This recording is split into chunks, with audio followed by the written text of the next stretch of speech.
We're going to do some games. It's going to be like What's It's Night in my very own house, my rooms. It's going to be like What's It's Nostalgia. Alright, I cleared some couch space. Got Cole and Johnny coming over. We're going to do some retro arcade video games.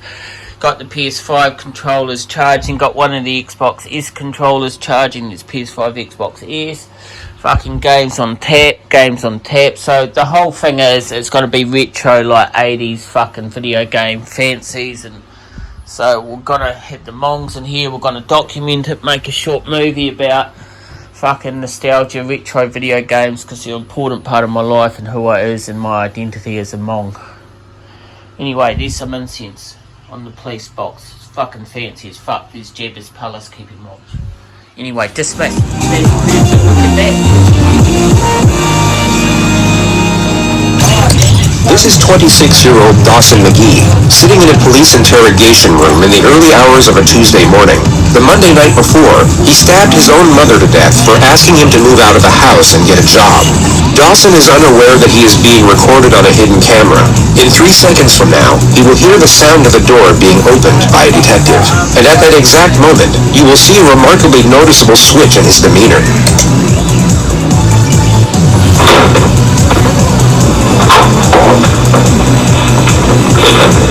There's something I want to talk to you about.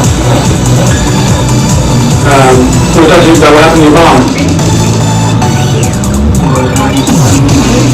Will you tell me?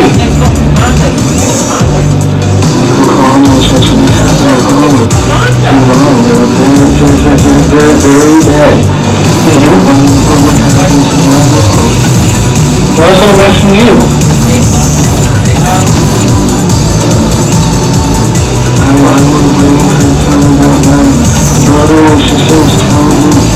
Okay.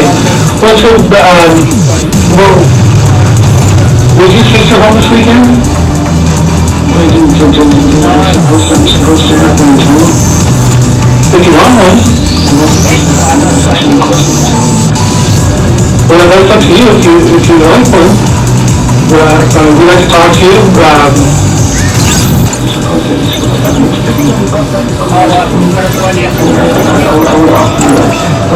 I want to ask for an attorney. You want to ask for an attorney? Yeah. Okay. It would come as no surprise that a judge deemed him fit to stand trial. A jury then found him legally sane, and he was sentenced to life in prison for the murder of his mother, all of which was in spite of a continuous charade of mental illness similar to the one you see here. Dawson clearly believed that his passage through the legal system would somehow be easier if he were presumed insane, which is a naive yet somewhat common misconception that many suspects make when facing serious charges. They have this notion that a plea of insanity would either lower the severity of their punishment or liberate them from it altogether, that instead of being sent to prison, they would simply be released back into society, perhaps with a free psychotherapeutic program to attend on the weekends. This is, of course, a far cry from reality. In the United States, if you're found responsible for a serious offense, but also found not guilty of the crime by reason of insanity, you would be institutionalized at a high-security psychiatric facility. These institutions are without question some of the darkest and most disturbing places of the system. And if you're not actually suffering from the crippling effects of mental illness, living in this type of environment will be a mentally agonizing experience. The foresight of what occurs inside these units would make the majority wish to avoid them. But once you are in, it is very hard to get out, and you will have to serve the same, if not a greater amount of time than you would have had to serve at a regular prison. So to put it briefly, if you commit a serious offense and then pretend to be crazy in order to get away with it, your life from that point forward will be an extremely dark and uncomfortable existence, whether you manage to fool the system or not. But there is one benefit, which is the elimination of capital punishment. The United States cannot execute someone deemed insane during the time of their offense, which is the only conceivable reason a defendant would cling to this narrative even after knowing what lies ahead should it succeed. And this happens to be a notion that ties in closely to the primary subject of this video. It will focus on one particular individual whose interrogation footage is so fraught with blatant trickery that most of the segments presented to you won't even need suggestive commentary. You can simply observe and judge for yourself whether you see authentic behavior or not. But before showing you what pretending to be crazy looks like, we'll briefly show you a genuine case of the criminally insane, or at least a far more convincing one. This is 18-year-old Jared Murray, a freshman at East Central University in Oklahoma. On a Wednesday evening in December, he asked fellow student Gennaro Sanchez for a ride to Walmart. Once they got there, Murray pulled out a handgun and made Gennaro drive to an isolated country road where he shot him twice in the head. He then attempted to hitchhike to Canada, but was soon apprehended by police on the side of the road. He immediately confessed to the crime once apprehended and was then interrogated by the arresting officer. I went down to his dorm room and asked if I could be given a ride to Walmart in exchange for $20 gas money. So he took you to Walmart? Yes, sir. Did you both go in? No, we did not go in, sir. Why not? We pulled into the parking lot, then I pulled the weapon on him and demanded that he take me to Asher, Oklahoma, sir. And why did all of a sudden did you decide that you need to go to Asher?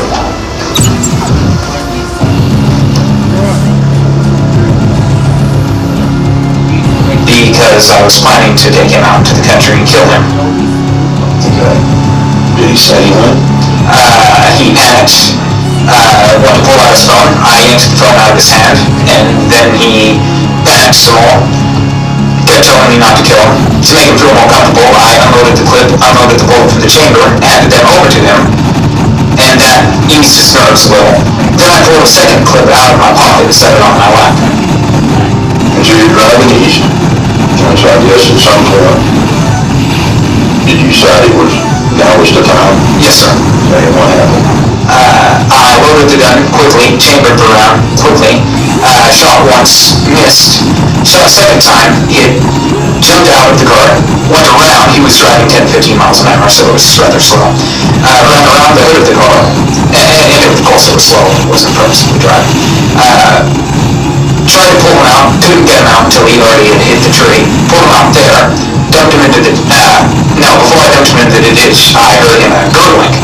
I'm not sure if that was a physiological or physical process after death, but I thought that he might have still lived through that somehow, because he was gurgling, so I shot him again and then shoved him down in the ditch. He makes a half-hearted attempt to conceal the body with a handful of leaves and a stick. He then walks in the direction of the highway. Did you get back on the highway? Yes, sir. Which way did you go? North, sir. What were your intentions? Walking north. Canada, sir. You were going to Canada? Yes, sir. Okay. He states that his plan was to escape into Canada, but he had nothing to escape with, not even a passport. I had tried hitchhiking most of the way because the only way this was going to work, factoring in my belief that y'all found the crime scene, is if someone were to give me a ride there and then. And then whenever your patrol car was pulling up behind me, I didn't know it was a patrol car, I accidentally thought out. He was there for the rest.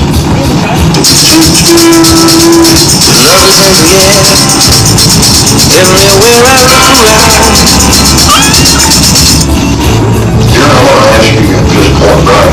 Because you said and confessed to Pretty much anything. in my mind, and I think you might agree with me, told Brad that guilty on that. Yes, sir. That's right. Did you ever kill anybody else? No, sir. You will now see the detective attempt to establish a motive for the crime. I guess I have a hard time understanding what you got out of it. Can you help me? I don't really get anything out of it. Do you feel any remorse? I sad that I got caught so quickly. Tell me why I should believe you that there's just going to be one person that was going to suffer from your consequences. You have no reason to believe me, sir.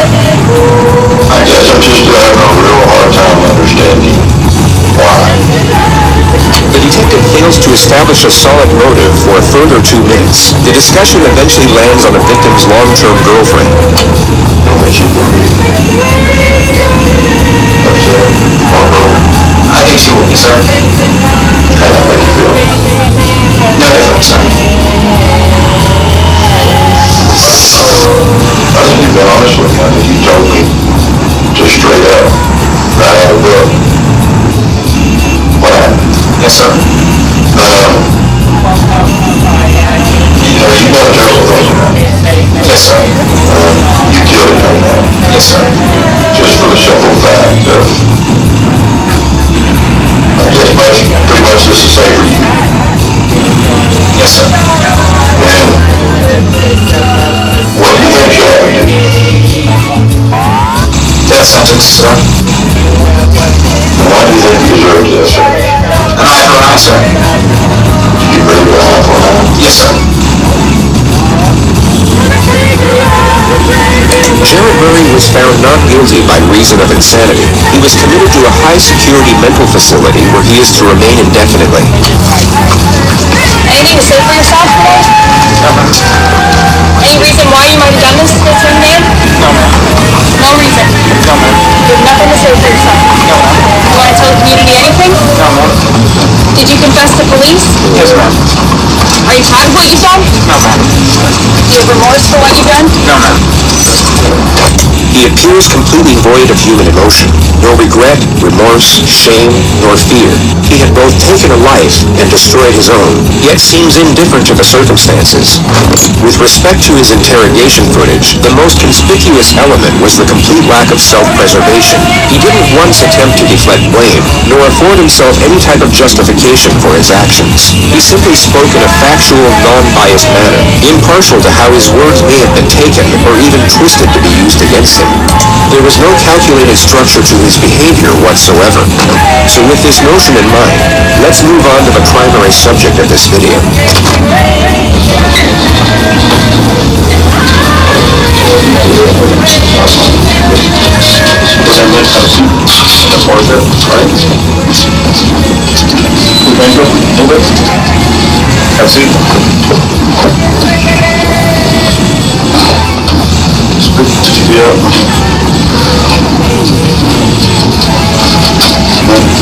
Do not think about getting up right away. This is 19-year-old Nicholas Cruz, who 3 hours and 55 minutes prior to this moment murdered 17 people at his former high school in Parkland, Florida. Among the dead were 3 teachers and 14 students, the majority of whom were 14 years old. A further 17 students were seriously wounded during the massacre. The gunman dropped his rifle 7 minutes into the rampage and then blended in with the crowd as he ran out of the building. He was at large for 1 hour and 20 minutes, during which time he stopped off at a Subway and then a McDonald's, where he sat down and casually spoke to one of the victim's brothers. The student was unaware that his older sister had just been shot through the chest by the man sitting across the table. The description of the shooter was transmitted by police over the radio, which led to an officer identifying and arresting him on a street just 2 miles away from the school. He was taken to the nearest hospital and examined by a doctor for roughly 1 hour and 45 minutes. He was medically cleared and then transferred to the local sheriff's office, where he was subjected to interrogation. Do not think about getting up right away.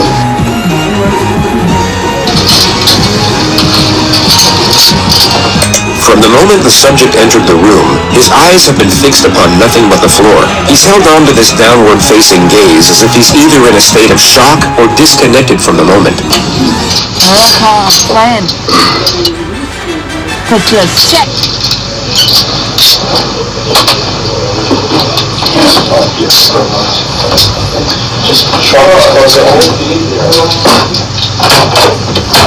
At the exact moment the door shuts, he lifts up his head to observe his surroundings. His behavior completely shifts once he believes no one is watching. If we look at his demeanor a moment earlier, we can see the contrast. He went from being detached to alert. His behavior changed as the environment changed, which is a recurring theme throughout this interrogation. It shows us that his mind isn't wandering off during these moments of apparent disconnection. He is in fact fully present and very aware of what's going on around him. As he looks up, his eyes immediately lock onto the camera. He now knows he is still being watched, and his following gestures will resemble that of someone with suicidal tendencies.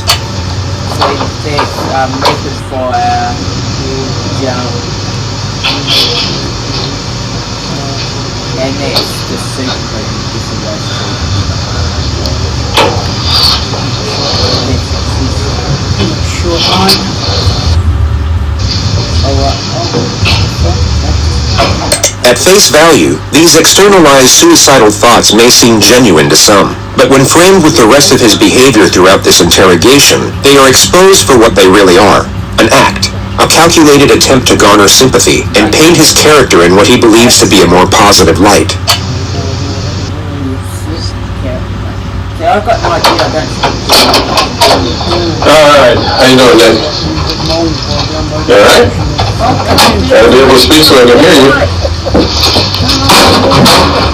Alright, I just need to ask you really your name and date of birth just to confirm I got it right. And I'm gonna see if you want a glass of water or something. What's your first name? This is a situation where the proof against the suspect is already conclusive. He is without question responsible for the crimes under investigation, making the pursuit of a confession non-essential. The police know he did it, but they need to know why he did it, which would already require a complex strategy in order to obtain the correct information. But the suspect's first recorded statements upon his arrest have now made the procedure considerably more difficult. What's going on today, bro? The demons, man. Demons? Voices. Voices and demons? Where's the voices? What happened? Shut up. Just be quiet, man. Shut up. Demons, man. Voices. These two words have now forged the primary stratagem of his own interrogation, which is to cut through deception under the guise of supportive examination. The questions will be designed to lock him into a specific narrative about his alleged psychosis, while simultaneously giving him the impression that his responses are for his own benefit. Anything he says now can be used to refute any amendments he might come up with at a later stage. We all know that after this interrogation, he will have significantly more time to think, study, and even seek guidance from professionals about how the legal system interconnects with mental illness. Yet the majority of this forthcoming knowledge could be useless to him depending on what he says during these moments. The more details he gives away, the less options he will have for his defense later on. But pursuing this objective is complicated, as there are two very common scenarios for when this type of suspect gets interrogated. And just to be entirely clear, by this type of suspect, we mean someone who is 1. Pretending to be insane, and 2. Not fooling anyone. Their most common response is to simply shut down. They regress into total silence or some type of catatonic state, and the interrogation never gets off the ground. The other common response is the exact opposite. They erupt into hysteria or supposed delirium, and everything from that point forward becomes incoherent. The lead detective, John Curcio, must not allow either of these scenarios to transpire, and this makes the first 2 minutes absolutely crucial. He needs to create a positive first impression and resemble the furthest thing from a threat, while at the same time maintain a presence of authority. His temperament will be easygoing and non-confrontational, but also encouraging when extracting a response. His role at this moment is the ally. He needs to be liked, respected, but must not be feared. Not yet anyway. Going off the suspect's initial demeanor, the detective will know that he is far more likely to regress into a state of silence at this opening stage, and if he can prevent that from happening within the first 2 minutes, he is over the first obstacle. Eagle Takeout's Louisiana Chicken Burger. Why go out when you can take out? With the new Julka hot tub, you can have a never-ending hot shower anywhere. And it's powerful enough to get through any head of hair.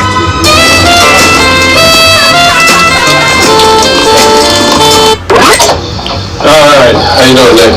I just need to ask you really your name and date of birth just to confirm I got it right, and I'm gonna see if you want a glass of water or something. What's your first name? You see what I did with this week, so I took about... Go on, Nick. Huh? Spell it for me. Come on, I'm old, you gotta talk so I can hear you. N-I-K. O. Okay. J-S. And what's your middle name? Come on, let's speak so we can hear you. Jacob. J-A-C. And what's your date of birth? Okay, you need to relax, because I'm the last detective or policeman you're going to have to talk to, so right off the bat, that should be somewhat comforting to you to know that I'm the last guy you got to talk to. But the thing about it is, look at me, I got to be able to hear you, okay? So all I want to do is get basic information from you, and then we'll get into the, whether you want a glass of water, all that stuff. What's your date of birth? January? 09 September. The investigation team already know the answers to these basic questions. Their only purpose are to initiate a response, and their non-threatening nature make it more likely for the suspect to engage. They are essentially the opening wedge to get the two-way dialogue flowing, and although the suspect is still partially committed to his catatonic state as we can clearly see, he is still responsive, making it unlikely for him to regress into complete silence from this point forward. Everything up to this moment has gone to plan. The detective has one foot in the door, and he can now develop the relationship from a more secure position. He goes about this with a standard method of rapport development, the offer of food and water. Alright, let me do this. You want cold water? You don't know if you want cold water? Thank you. I'm going to bring in two. Because I don't want one that was hot. And then if you decide you want to have it, that's fine. You sure you don't want something to eat?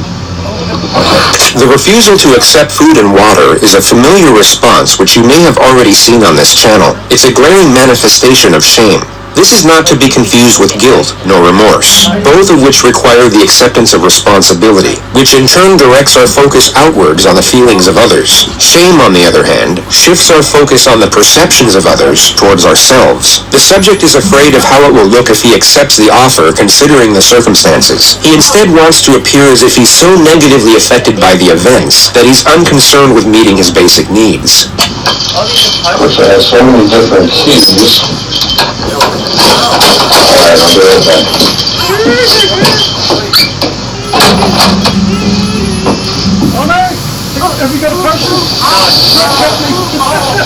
Once again, his demeanor abruptly switches when the detective leaves the room. With his head buried in his hands, it's anyone's guess as to what is going through his mind at this moment. But what you are about to see next is extremely revealing. Fuck, you got fingers though. You take a look at yours now, compared to mine.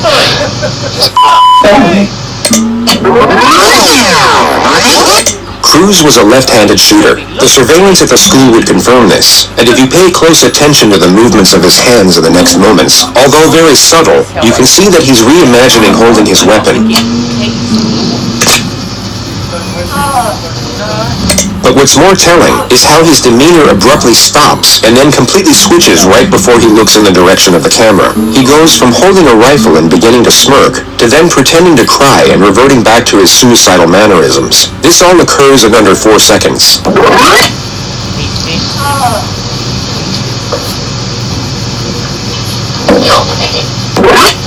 Teleporters in here.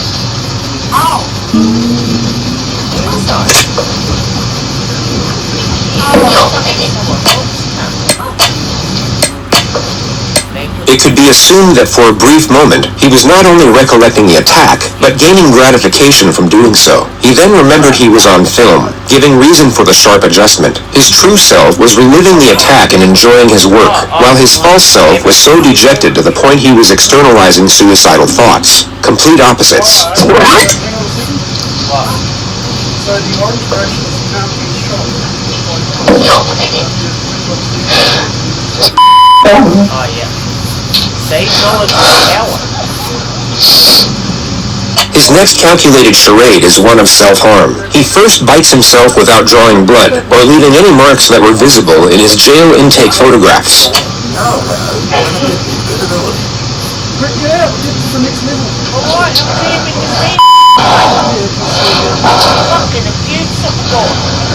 He then scratches and squeezes at the 2 needle punctures in his arm from where his blood was taken at the hospital. At the very moment the detective re-enters the room, he will act as if he's desperately trying to conceal his self-injurious behavior. Alright. Setting aside the glaring contradiction that he just murdered and maimed dozens of people while leaving himself without so much as a scratch, it's the frequency of these little charades that makes their deception so transparent. This is a person who is not self-injurious, pretending to be someone that is. But it's such a feeble attempt at feigned self-harm, it would almost be a comical moment if the circumstances weren't as horrific. Well, if they're clean anymore, you want them off. If you pull them off, I'll get you a new garbage can. You want them off? Just put them on the corner. Put them on the corner. This one is mine, because I already opened it. This one's yours in case you change your mind. The next 4 minutes are the extremely tedious process of getting the subject to engage further through basic questions. The topic of his phone will now be brought up. What about your phone? Do you have a phone? I lost it. When did you lose it?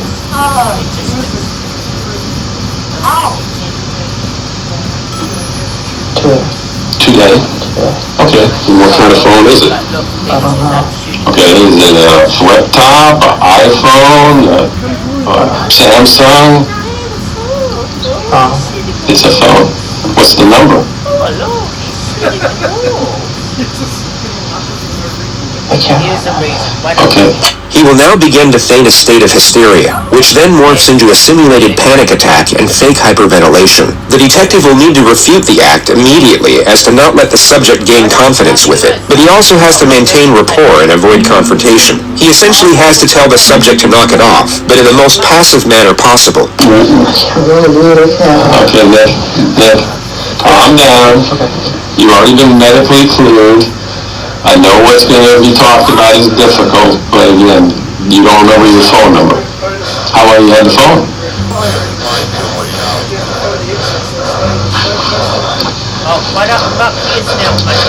How long have you had the phone?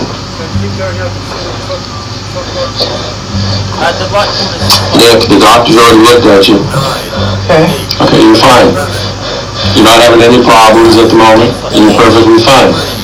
So calm your breathing down, all right? And I want to believe certain things that you're going to tell me, but, you know, if we're getting to where you're going to hyperventilate over a phone number, okay? All right? So what's your phone number? Huh? 954. Okay, 954. The manic episode is somewhat curbed, but the subject is still clearly committed to it. 954-821. 2007. 2007. I feel a lot more confident now because I've got a greater understanding of investment portfolios and funds. The way that I use Dropbox, there's no way that I don't use Dropbox is maybe the easier way to say it. It's become a completely necessary tool for me to help send files to clients and previews. 1007.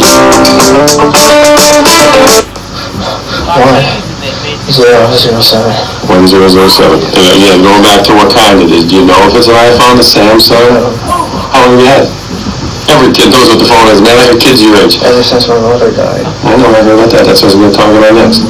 This is a turning point. Cruz's adoptive mother had indeed passed away the year prior from pneumonia. The topic is sympathetic towards himself, and it seems to have stopped the feigned hysteria in its tracks. Compared to his neurotic behavior in the minutes leading up to this moment, he all of a sudden appears calm. He is clearly receptive, and thus responsive, to the cue of compassion when it's directed at himself. The detective recognizes this, and although he said he would talk about the subject's mother next, he instead focuses on it immediately to keep him engaged. Alright. So, but you had since your mom died, how long has your mom passed? I can't remember, I think. Okay. This year or last year? November. November? Okay. Okay, when your mom passed, were you living with her? Okay, what city was that? Parkland? The subject drops the act and becomes more engaged in the conversation. The detective inquires further about his mother for roughly 3 minutes before shifting the discussion. It focuses mainly on the subject's background, and he first declares that he was depressed for the majority of his childhood. He then reveals his history of drug use, which consists of marijuana and Xanax. After that, he claims to have attempted suicide by alcohol poisoning 2 years ago, but in his own words, was able to sleep it off. He then states that he was employed at the Dollar Tree for the last 2 years working as a cashier. You've been able to hold down a job for 2 years, that's pretty good, right? Yes. Other than Dollar Tree, where else did you ever work? Longmore. What? Longmore. Longmore? Oh, okay. Alright, when you tried to kill yourself with alcohol, your mom was still alive. What were you depressed about back then? Loneliness. Loneliness? Loneliness. Friends? No friends? Or what kind of loneliness? I mean, everybody gets lonely. Solitude. Solitude? You don't have a lot of friends? No. Today, When I say today, starting from last night when you went to bed to this morning, did you do any kind of drugs at all, any Xanax, any marijuana, anything like that? No? Okay. The subject reveals that he has a biological brother whom he was adopted with. He then claims to have been making $1,200 a month at the Dollar Tree. The discussion now lands on what his aspirations were. When you weren't depressed, what did you want to be? You had a ranger, an army ranger? Did you ever apply for any paperwork to try to go to the army? I took the odds on it, failed. Okay, why'd you fail? Because I was stupid. You were what? I'm stupid. You're stupid? Okay, were you going to take it again? I was afraid to take it. Okay, but you had aspirations to do something with your life. You want to be it's a hell of a thing to want to be an Army Ranger. The discussion moves on to the subject's gun collection, which continues for roughly 4.5 minutes. The attack on the school is yet to be mentioned, but the last gun to now be discussed was his choice of weapon to commit the massacre. What made you choose out of all the guns to want to buy an AR-15? Oh, look at that, 3 keys. Look at how many keys Cool. Cool looking. Okay. Now when you bought it, I mean, it was a legitimate purchase, they gave you a receipt and everything, right? So you bought it legally, right? Did you fill out those forms and everything? Okay, you remember those forms? Okay. The detective now shifts the topic onto his former high school, the same place he carried out the attack. Now, 3 years ago when you went to Douglas, and obviously you stopped going there. Why did you stop going there? My depression worsened. The depression worsened? And what was going on? Did you just stop school on your own, or did some incident happen where... Yes, an incident. What was the incident that happened? Fought a kid. You fought a kid? You remember the kid's name? Yeah. And did you guys both get in trouble for the fight, or... Yeah. Okay. Well, what did they do? Suspend you? They suspended me. Okay. And what happened from there? After you got suspended, you go back to school? Yeah. Okay. What happened? Why did you stop going there then? I'm embarrassed. You felt embarrassed because you got suspended, or you felt embarrassed because of what? Because of the fight. Okay. Well, what was embarrassing about the fight? What were you guys fighting over? Girl. Girl? Well, what was embarrassing about it? You didn't get the better of you? Was that what was embarrassing? Or you didn't get the better of you? Okay. He has just provided the state with a solid argument for a motive. Establishing a reason for an offense is critical when dealing with claims of insanity. It can not only indicate premeditation, but also calculated malice in connection to the crime, something considered absent in the mind of the criminally insane. He also asserts that he was lonely and depressed while attending the school, all of which can reinforce the argument that he was exacting revenge upon the community in which he felt ostracized. Alright, so you go back to school. What ends up happening? You stop going to school out there, or you got into more problems? Got into more problems. What was the more problems? Failing class. Okay. Not going to school. Okay. This is all while your mom was still alive? Yeah. Okay.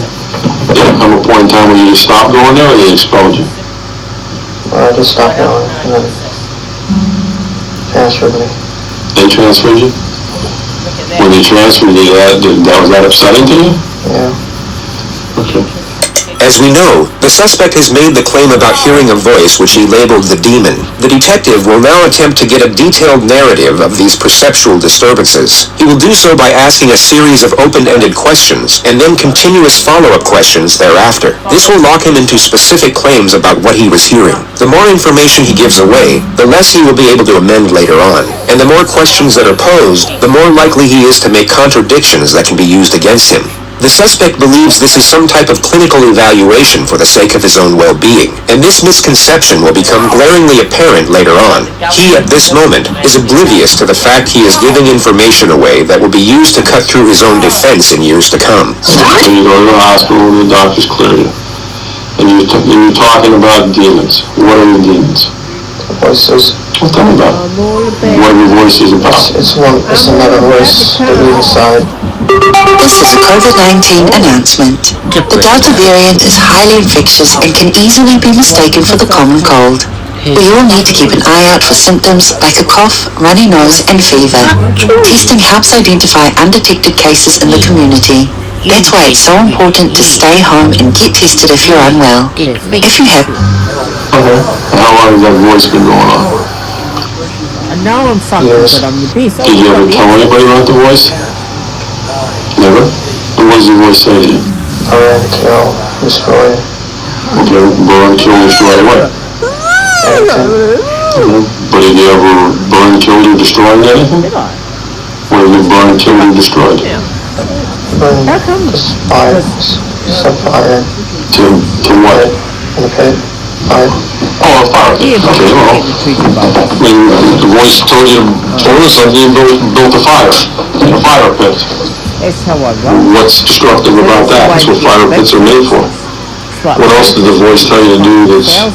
Kill animals. Okay, you ever killed animals? Yes. What kind of animals? Birds. Birds? Wild birds or people's pets? How do you kill them? Birds. How do you kill them? Look, it says better.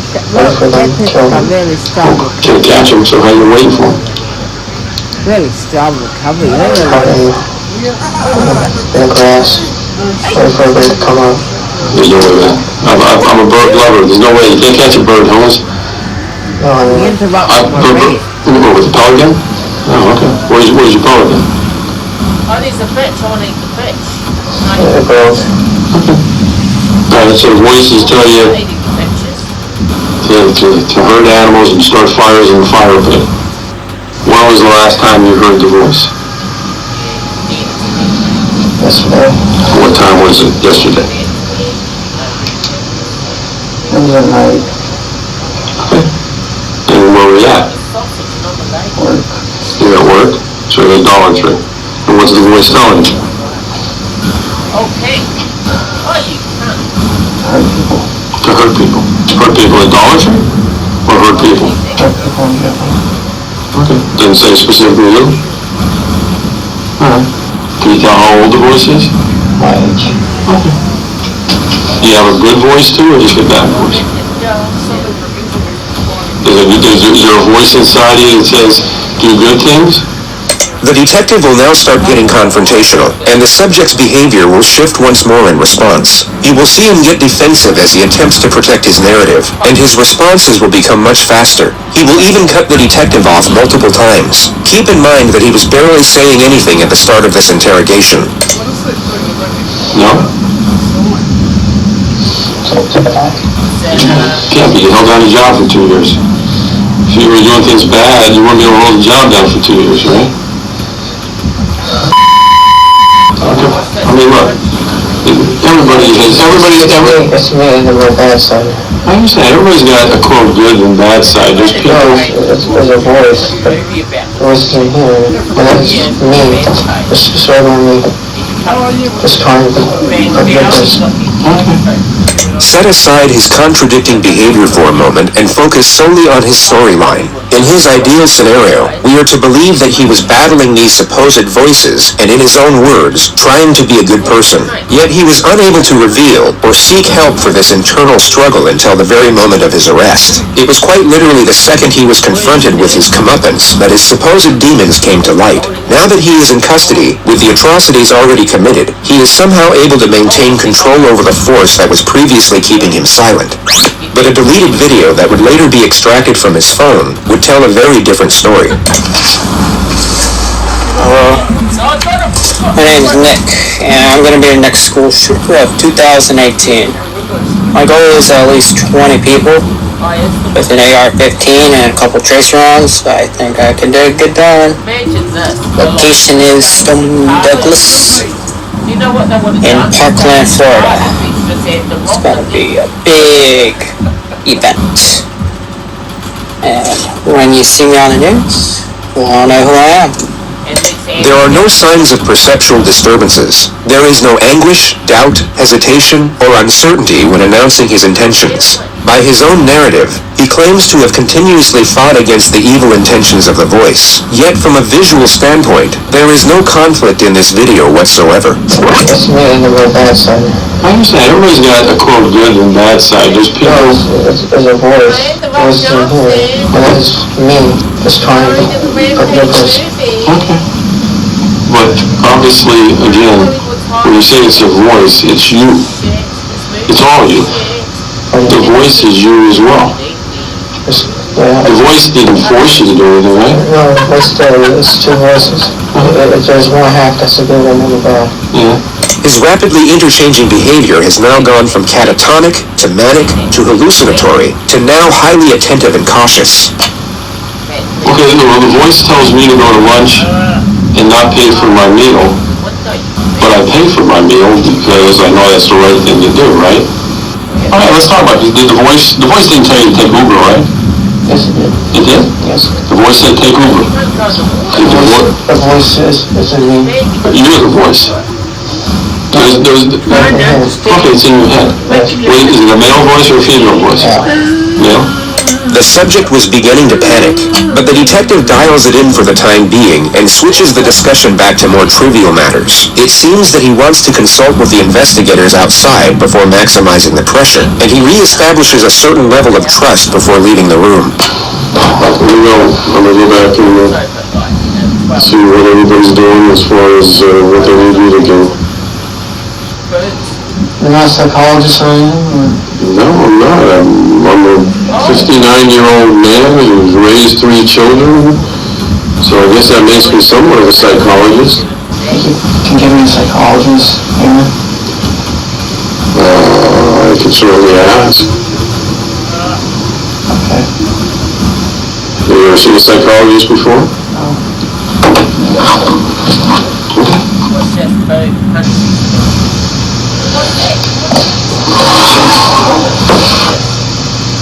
The subject scratches his arm for another 2 minutes. He then switches to a hallucinatory state and appears to be seeing things in the room.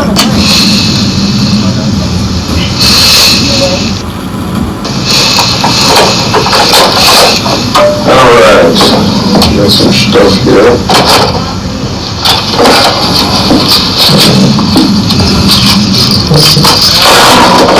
The detective will once more dismiss the act by pretending to not see it. He will then pose a question to the subject, and the charade will cease immediately.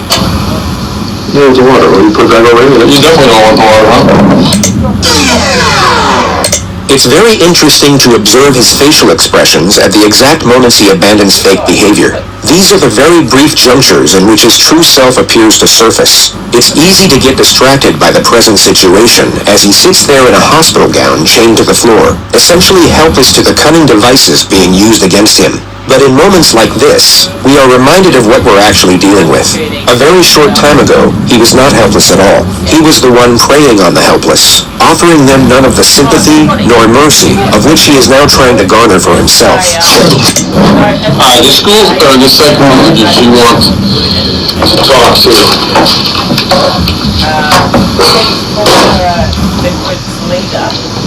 Obviously, what do you want to talk to him about? So what exactly what do you want me to ask him? Or why do you want to talk to a psychologist?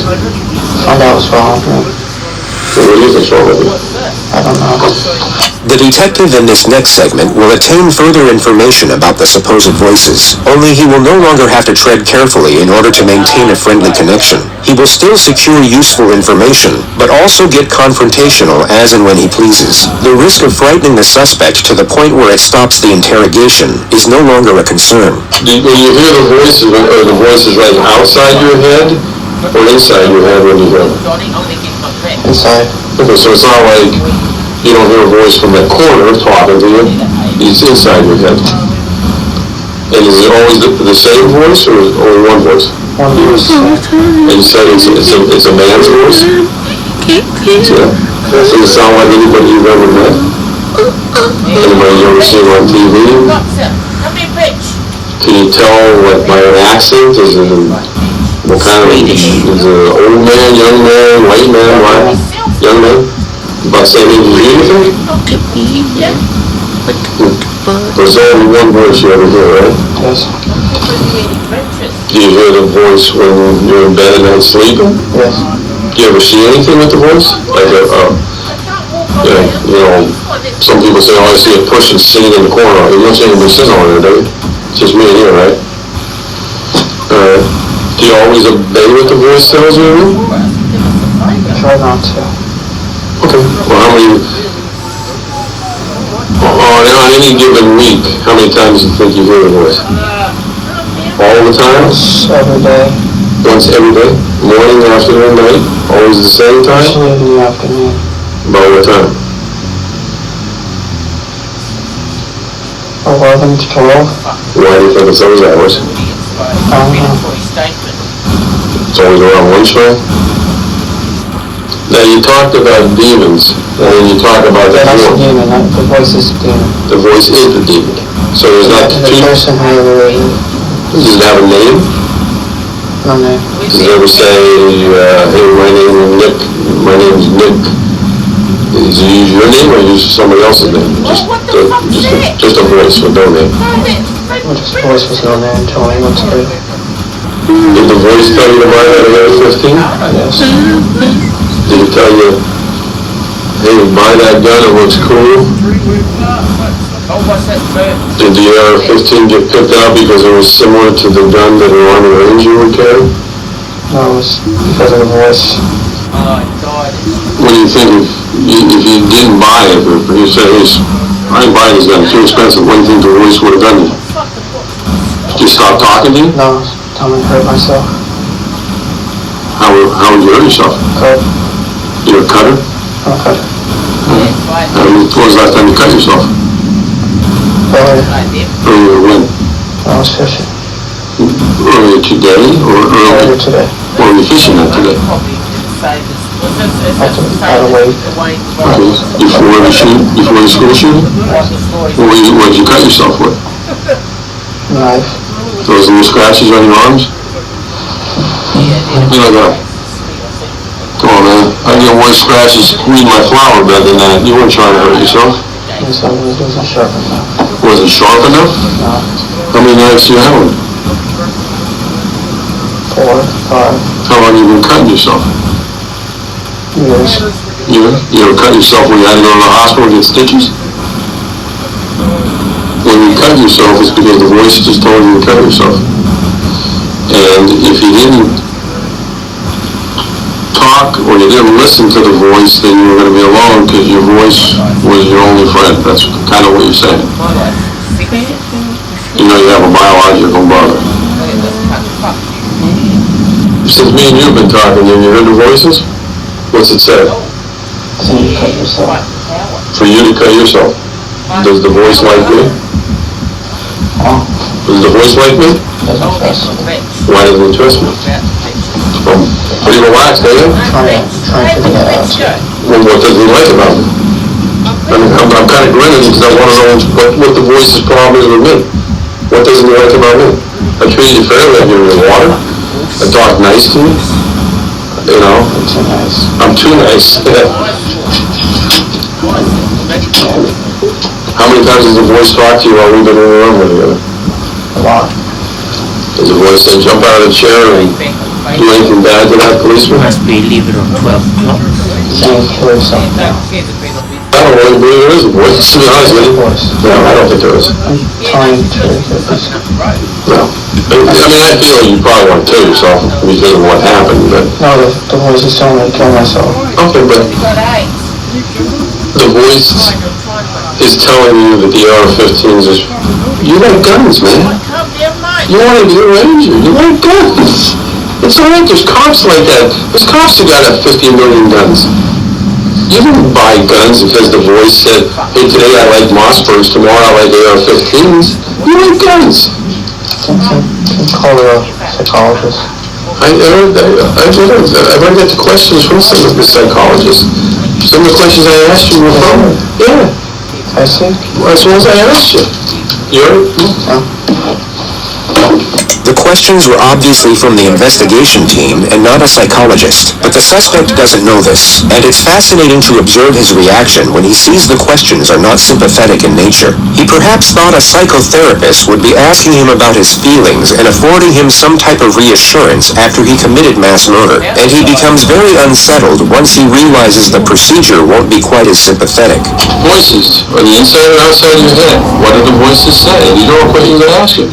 How many voices? You said one. Whose voice do you think it was? You didn't know. I don't know. I don't understand why you can't admit you like guns. You want to talk to a psychologist. Why didn't you talk to a psychologist when the voices started? The voices told me not to, and I listened. The voice was telling you not to talk to a psychologist? Yeah, myself, I wanted to. That's what she said. You ever go to church? I wanted to. No, I'm saying ever in your life. Yeah. Do you believe in God? Believe in God. What do you believe in? I feel like there's something. Of course. But if you believe in demons, do you believe in angels? Angels is the good. Demons are the bad. When you say the word demon, you think it's an evil spirit? Or what do you think it is? The subject had earphones in during the mass shooting. The topic now lands on the music he was listening to. Well, I mean, I'm sure we don't like the same music. What kind of music we listen to? Name the group. Mark Green. You have to help me. Mark what? Mark something. What was the song? Sad. That's the name of the song? Sad? No, Solid Days. Solid Days?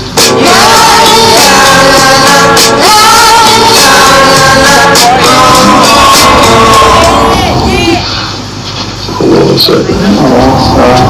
Like listen to all those songs? What other song you listen to? Just a lot of sad songs. Did you pick the music yourself? Or did you pick the music? And then myself. Alright, which ones did you pick? The sad ones. Which ones did he pick? The evil ones. The evil ones. What do you mean evil one compared to a sad one? You already give me a sad one. What's an evil one? Hensman. What? Hensman. Spencer Minch.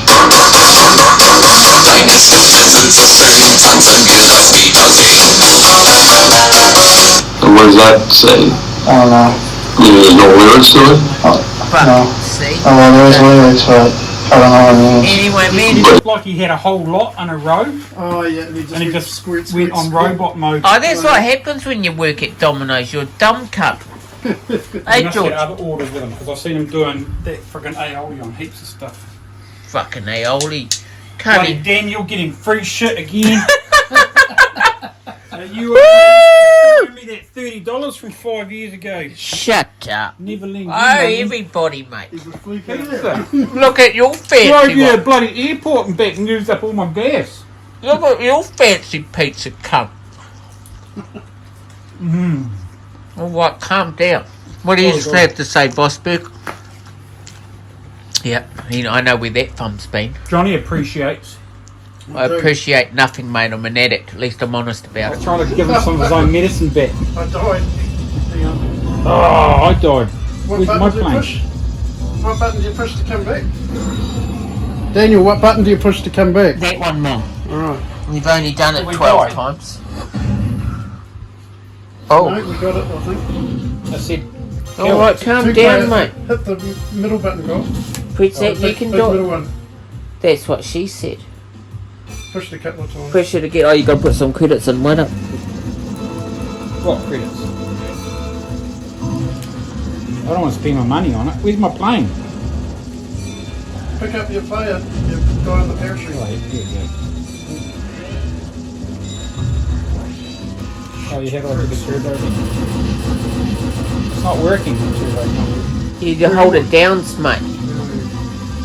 Fucking Down syndrome. Stop following me, Carl. I'm trying to Hey, avoid bad guys. on your lane, cunt. Stop upsetting Johnny. Don't you know Johnny owns the right side? No, the left side now. Oh, fucking taking over, cunt. Oh, Right, time for some bombs. Bomb the shit out of these kids.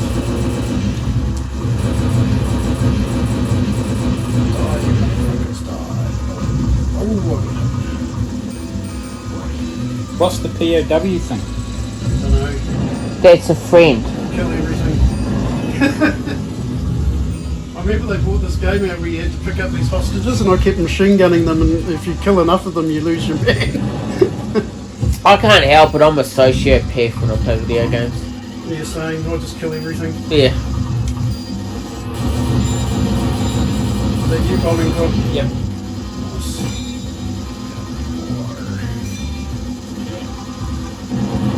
Oh, calm down, mate. Calm down. Where am I? Oh, you got Alzheimer's now No, too. you're on the parachute. Who am I? Yeah, I know. Where's the plane though? It's gone. Oh, what do I do? Hit Come start on. again. You can do it, Yeah, Alzheimer's. get back in.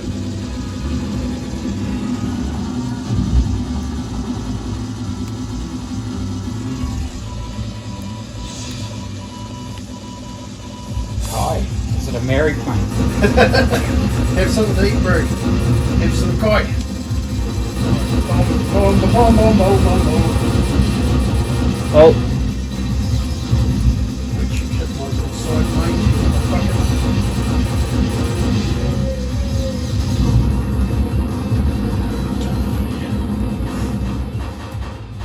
Ah, no. it. Apparently so. 8 stages to go. Ooh, reinforcements were late. I don't know where I am. Oh, I keep looking at the blue one. Fucking, you're on your Alzheimer's, mate. You're worse than Johnny. Who am I? Where am I?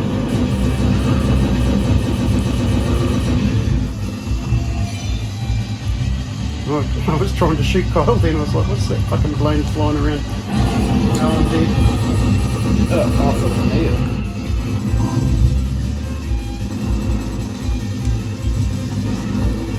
I've got my shit back.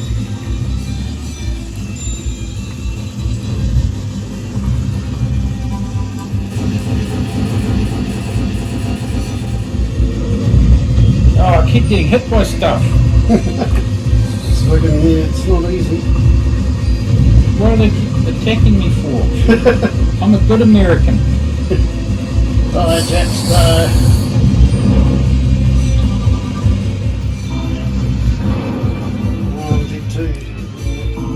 You're dead to me, cunt. Oh, fucking lasers. That's a bit sexual. Yeah, we got them about 10 Alright, minutes ago. calm down, mate. I've been documenting shit and doing retard taking a shit face. But you're the one who said we got lasers. Oh, I can't remember, mate. Maybe I've caught your Alzheimer's. Your legs are getting a bit sexual. I'm going to get that in there. Oh, my sexy legs. His legs bring all the girls to the yard. No, I didn't. Yeah, there it goes again. I got hit. I'm trying to take out these tanks.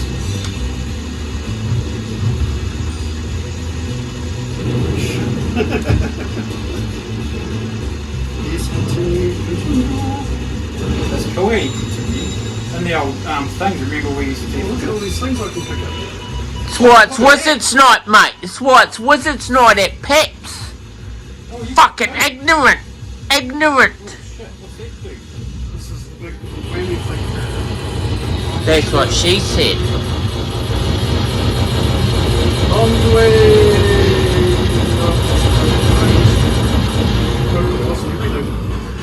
We beat it though.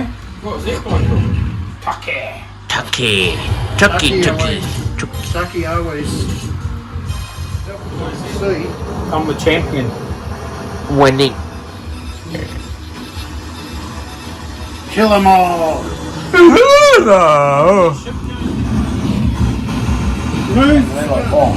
It's like your penis. Missiles. Anyway.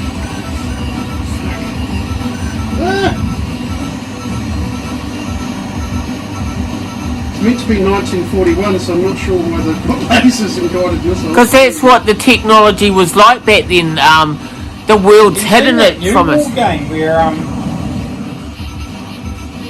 where they do all steampunk stuff for World War One. No, is it a homosexual game? The guys are all in steampunk. I hate steampunk. Armored uniforms. Or steampunk. Diesel punk. Oh, is it like Diesel, the Australian singer?